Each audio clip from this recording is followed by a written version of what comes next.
Volviendo al Uruguay con una visión más global, ¿hay un proyecto de país, hay un plan de país unánime como existe en otros países donde no importa mucho quién gobierne? Importa para las políticas que obviamente son clave para desarrollar, para acelerar o no determinadas reformas, pero el proyecto, la línea es única en general en los países que van hacia el desarrollo.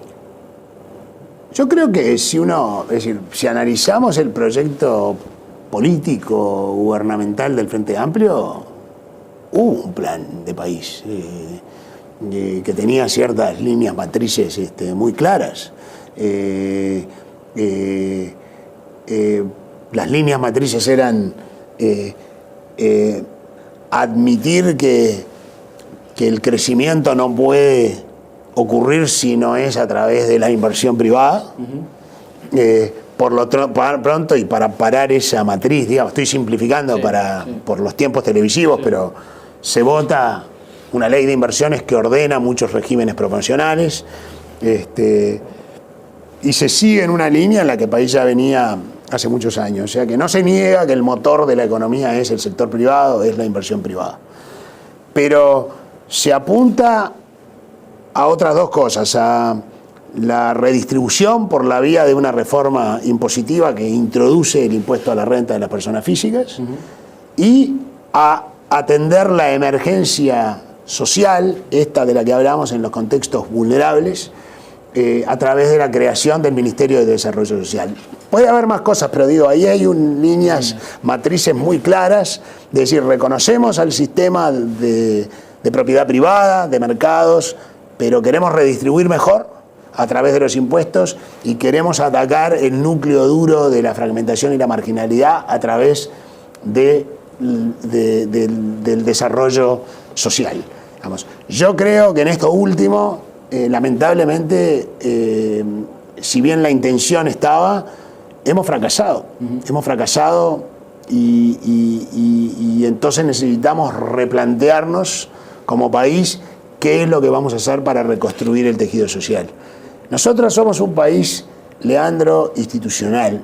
Somos un país previsible, somos un país serio. ¿Por qué lo somos? Porque no nos reinventamos cada 5 años. No estamos pegando bandazos. El Frente Amplio se opuso a la ley que liberalizó la generación de energía para los privados. Sin embargo, cuando vino al gobierno, la usó para desarrollar los parques eólicos, la energía fotovoltaica, etc. El Frente Amplio se opuso a la llegada de las papeleras, de las productoras de pulpa y celulosa, Botnia, que después se devino en UPM. Cuando llegó al gobierno, se enfrentó a los Kirchner para defender a UPM y ahora está induciendo y estimulando la llegada de una nueva. ¿Y qué vamos a decir? Mirá, cuando eras la oposición metías palos en la rueda y ahora, nada, mejor. Quiere decir que aquello a lo que yo me opuse, pero que ya se hizo, en lugar de echarlo para atrás, trato de tomarlo como un dato de la realidad y construir sobre ello. Quiere decir que hay una línea que ahora, con el Frente Amplio, con experiencia de gobierno, parece estar más clara. Yo creo que es clara, y que los partidos tradicionales, si logran, y a mí me parecería muy sano para la alternancia republicana y democrática, que se pudiera construir una coalición o una propuesta alternativa de oposición alrededor de los dos grandes partidos fundacionales. Hay que tener respeto por partidos que tienen 180 años de vida. Tú decís eso hoy en una entrevista en El Observador, y decís de alguna manera, tengo la frase anotada por acá porque quiero ser preciso, no sé si la oposición está preparada para ilusionar con otra cosa, es decir, con una alternativa. Federico, que hizo una nota extraordinaria, como todas las que hace Federico, Comesaña, me preguntó, Federico Comesaña, periodista de aquí de la casa, me preguntó si yo pensaba, como el doctor Larrañaga, que la oposición... el Frente Amplio está preparado para perder, pero la oposición no sé si está preparada para ganar. Para gobernar. Está bien. Y yo le dije que pensaba que quizás la gente está preparada para cambiar, pero no sé si la oposición, y hablo de todo, está preparada para ilusionar. Y ilusionar significa de que la gente visualice que hay un proyecto alternativo, creíble, que proponga soluciones a las cosas que nos han ido quedando por el camino, porque el Uruguay ha ido a través de los gobiernos de los partidos tradicionales, desde la restauración democrática, desde la reforma portuaria, la reforma del sistema de seguridad social,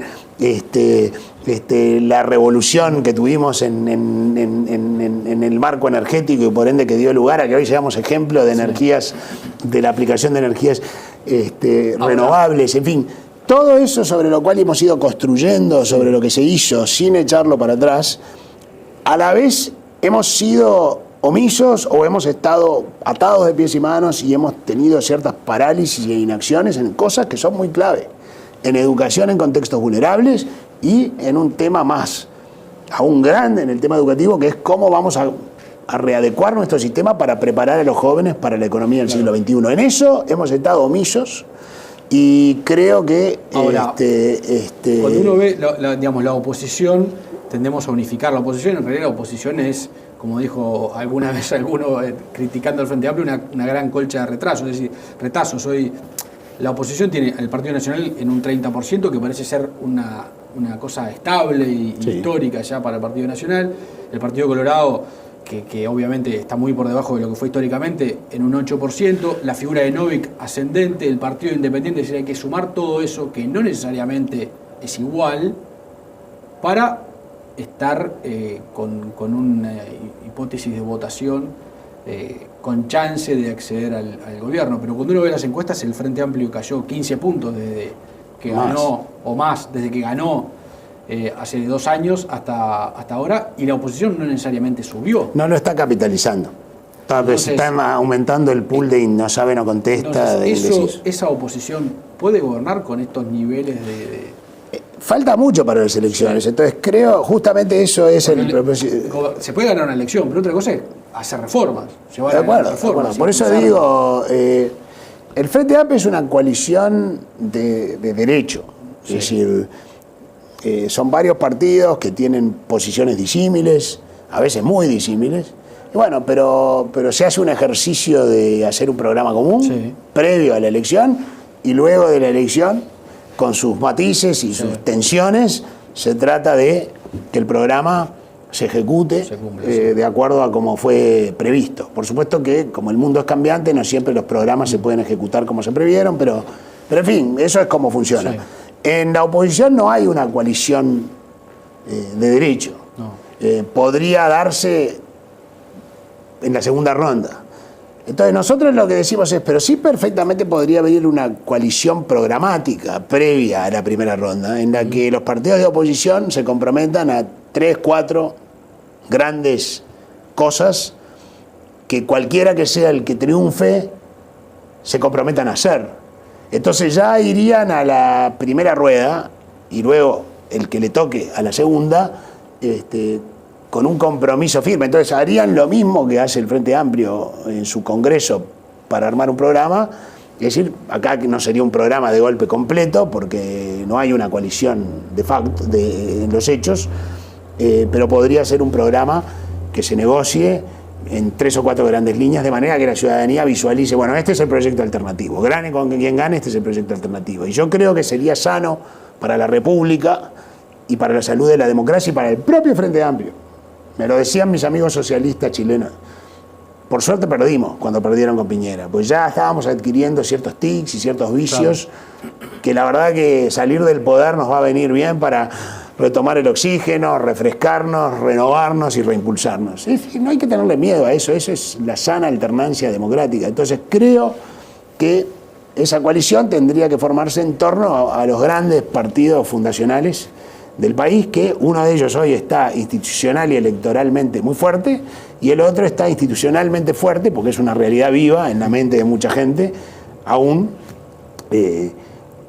y electoralmente castigado, pero en la medida que se refresque y que se renueve, perfectamente puede aumentar muchísimo su caudal electoral, porque hay todavía gente que tiene un sentido de pertenencia y perfectamente puede volver a lo que en algún momento fue su casa. Así que todo esto es muy dinámico, pero yo creo que si no es alrededor de un proyecto alternativo, articulado, que la gente visualice y que en el que pueda creer y con el que se pueda ilusionar, entonces las cosas van a ser más difíciles. Va a ser difícil tener esa alternancia y va a ser difícil que después de llegar se gobierne con un norte, con un destino, con un propósito, con una misión. Mucho, y lo contás hoy también en el diario, sobre si vas a ser candidato, sobre si estás introduciéndote en política, si tu objetivo es ese.